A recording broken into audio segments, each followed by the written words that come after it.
એકવાર આપનું સ્વાગત છે। સમાચાર અમદાવાદથી મળી રહ્યા છે। અમદાવાદમાં તોફાનીઓની ધમાલ બાદ પોલીસ પર ગાજ। રામોલના પીઆઈ એસબી ચૌધરીની કરાઈ બદલી।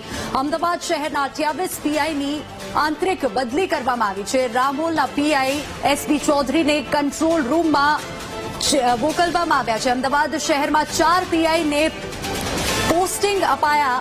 બાપુનગર પીઆઈની પણ કરવામાં આવી છે બદલી। તો અમદાવાદમાં અસામાજિક તત્વોના ત્રાસ બાદ આ કાર્યવાહી કરવામાં આવી છે અને આંતરિક બદલી કરવામાં આવી છે। વધુ વિગતો સાથે સંવાદદાતા અનિતા આપણી સાથે જોડાઈ ગયા છે। અનિતા, પીઆઈની બદલી કરવામાં આવી છે, પોલીસની આંતરિક બદલી કરવામાં આવી છે, તે કોની બદલી કરાઈ છે તેને લઈને શું અપડેટ છે?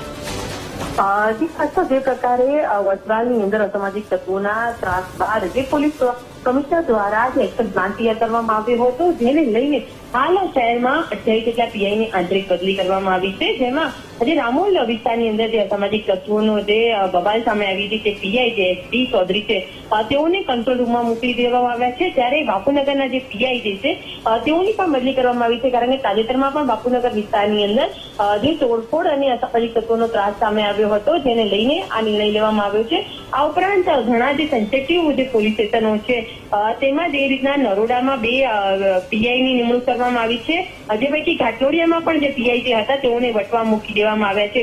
તો જે વિસ્તારની અંદર અસામાજિક તત્વો અને બુટલેગરનો સતત ત્રાસ વધેલો હતો, તે તમામ જગ્યા પર નવા 4 પીઆઈની પોસ્ટિંગ આપવામાં આવી છે।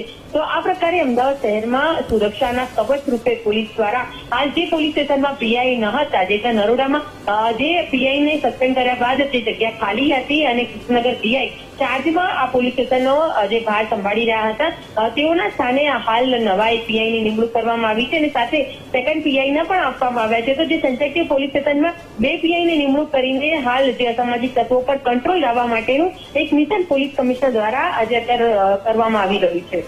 જી અનિતા, આભાર સમગ્ર માહિતી બદલ।